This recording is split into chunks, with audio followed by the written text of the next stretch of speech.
Learning academy সবাইকে আজকে স্বাগত। দেখো আজকে ক্লাস 10-এর ইউনিট 3 যে টেক্সটটা রয়েছে সেটা আমরা ওয়ার্ড বাই ওয়ার্ড আজকে আলোচনা করব। তাহলে দেখো প্রথম থেকে দেখো, as he entered the school gate an idea occur to him. যেই সে স্কুলের গেটের মধ্যে সে প্রবেশ করেছিল তার ভিতরে একটা ধারণা কিন্তু তৈরি হয়েছিল বা তার মনের ভিতরে এসেছিল। এরপর দেখো,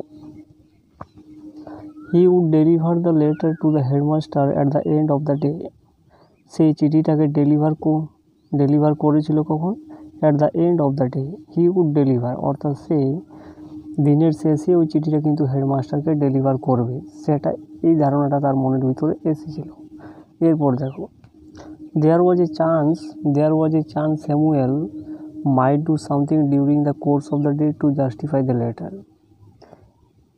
দেয়ার ওয়াজ এ চান্স মানে স্যামুয়েলের কাছে একটা চান্স ছিল, might do something during the course of the day to justify the letter, অর্থাৎ সারাদিনের ভিতরে ওই চিঠিটাকে বিচার করা কিন্তু ওই স্যামুয়েলের একটা চান্স ছিল, অর্থাৎ সুযোগ ছিল। এরপর দেখো, Swami stood at the entrance to his class. Swami দাঁড়িয়েছিল ক্লাসের ঠিক এন্ট্রান্সে, প্রবেশদ্বারে। Samuel was teaching arithmetic. Samuel কী শেখাচ্ছিল? অঙ্ক শেখাচ্ছিল। অ্যারিথমেটিক মানে হচ্ছে অঙ্ক। হি লুকড অ্যাট স্বামী, সে স্বামীর দিকে তাকিয়েছিল। Swami hoped Samuel would scold him severely. Swami আশা করেছিল যে স্যামুয়েল তাকে খুব তাকে বকাবকি করবে, এটা সে আশা করেছিল স্বামী। এরপর দেখো, you are half an hour late. Samuel কি বলেছিল? যে তুমি আধ ঘন্টা দেরিতে এসেছো বা আধ ঘন্টা তোমার দেরি হয়েছে। এরপর দেখো, I have a headache sir. স্বামী কি বলেছিল? ওই যে আমার হেডেক আছে, অর্থাৎ আমার মাথা ব্যথা ছিল বা মাথা ব্যথা আছে। এরপর দেখো, then why did you come at all. তাহলে তুমি কেন এলে স্কুল? তারপর দেখো, this was an unexpected question from Samuel. এটা একটা অপ্রত্যাশিত কোয়েশ্চেন ছিল স্যামুয়েলের কাছ থেকে। আনএক্সপেক্টেড মানে অপ্রত্যাশিত। এরপর দেখো, স্বামী বলেছিল, my father said I should not miss school sir. স্বামী কি বললো উত্তরটা? যে আমার বাবা বলেছিল যে তোমার স্কুল মিস করা উচিত নয়। এরপর দেখো, স্যামুয়েল লুকড ইমপ্রেসড। স্যামুয়েল কিন্তু প্রভাবিত হয়ে তাকিয়েছিলেন। Your father is quite right. তোমার বাবা সত্যিকারই সঠিক। We want more parent like him. আমরা চাই আরও পিতামাতা ঠিক তার মতো, অর্থাৎ স্বামীর বাবার মতো। এরপর দেখো, ও ইউ পুয়ার ম্যান, গরিব মানুষ। স্বামী ভেবেছিল, you don't know what my father has done to you. তুমি জানো না যে আমার বাবা তোমাকে কি করেছে, এটা কিন্তু স্বামী ভেবেছিল। এরপর দেখো, all right go to your seat. বলে ঠিক আছে, তুমি তোমার সিটে চলে যাও, তুমি তোমার বসার জায়গায় চলে যাও। এরপর দেখো, স্বামী স্যাট ডাউন ফিলিং স্যাড। স্বামী বসে পড়লো দুঃখিত হয়ে। ফিলিং মানে অনুভব করা, স্যাড মানে দুঃখিত হয়ে সে বসে পড়েছিল। He had never met anyone as good as Samuel. সে এর আগে কাউকে সাক্ষাৎ করেনি, এত ভালো কারোর সঙ্গে সাক্ষাৎ করেনি যেমনটা কি স্যামুয়েলের সঙ্গে করেছি, অর্থাৎ স্যামুয়েলের মতো এত ভালো মানুষ কিন্তু আগে কখনো দেখেনি স্বামী। এরপর দেখো, the teacher was inspecting the home lesson. ওই টিচার কী করেছিল? শিক্ষক কী করেছিল? তার যে ঘরের যে কাজগুলো ছিল সেগুলো সে ইন্সপেক্টিং করেছিল, অর্থাৎ দেখাশোনা করছিল। এরপর দেখো, to Swami's thinking this was the time when Samuel got most angry.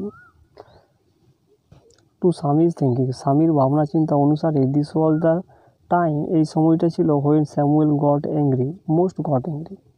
স্বামীর চিন্তা মতে এই সময়টা স্যামুয়েলের মোস্ট রেগে যাওয়ার একটা ভঙ্গি ছিল। But today Samuel appeared very gentle. কিন্তু আজকের দিনে, অর্থাৎ আজকে স্যামুয়েলকে দেখে খুবই জেন্টাল, অর্থাৎ ভদ্র বলে মনে হয়েছিল। অ্যাপিয়ার্ড মানে এখানে ভদ্র বলে মনে হয়েছিল। এরপর দেখো, Swaminathan where is your homework. Swaminathan কী বলছে? হোয়ার ইজ ইউর হোমওয়ার্ক, তোমার বাড়ির কাজগুলো কোথায়? এটা স্বামীকে জিজ্ঞাসা করছে তার টিচার স্যামুয়েল। এরপর দেখো, I have not done my homework sir.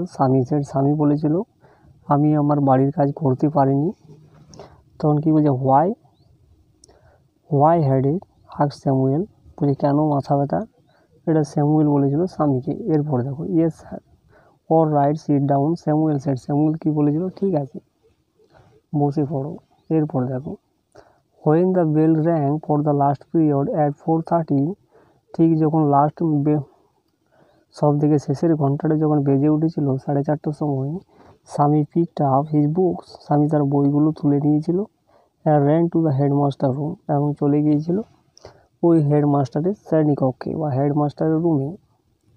এরপর দেখো he found the room locked, সে কী খুঁজে পেয়েছিল, রুমটা লক করা আছে, অর্থাৎ রুমটা বন্ধ করা আছে। এরপর দেখো the peon told him, peon তাকে বলেছিল, স্বামীকে বলেছিল, the headmaster had gone on a week's leave, সে এক সপ্তাহে ছুটিতে চলে গেছে, অর্থাৎ হেডমাস্টার এক সপ্তাহে ছুটিতে চলে গেছে। এরপর দেখো Swaminathan ran away from the place, Swaminathan কী করলো, সেই জায়গাটা থেকে পালিয়ে এসেছিল।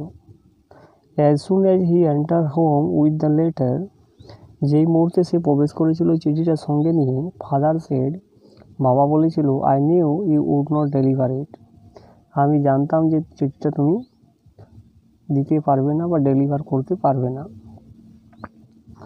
But the headmaster is on leave Swami said, Swami বলেছিল হেডমাস্টার ছুটিতে চলে গেছে। এরপর দেখো father snatch the letter away from Swami, বাবা কী করলো, চিঠিটাকে স্বামীর কাছ থেকে কেড়ে নিয়েছিল, স্ন্যাচড মানে কেড়ে নিয়েছিল, অ্যান্ড টোর ইট আপ, এবং টুকরো টুকরো করে দিয়েছিল।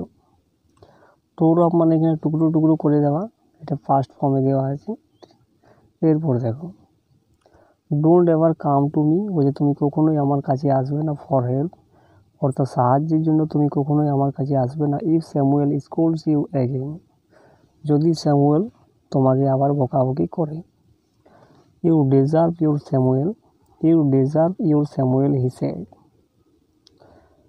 সে বলেছিল কি তুমি ডিজার্ভ করো, অর্থাৎ তুমি তোমার স্যামুয়েলকে ডিজার্ভ করো, এটা কিন্তু বলেছিল তার বাবা। তো এই হয়ে গেল ইউনিট 3টা। তো ভিডিওটা ভালো লাগে চ্যানেলটাকে সাবস্ক্রাইব করো এবং পাশের বেল আইকনে প্রেস করে রাখো পরবর্তী নোটিফিকেশানের জন্য।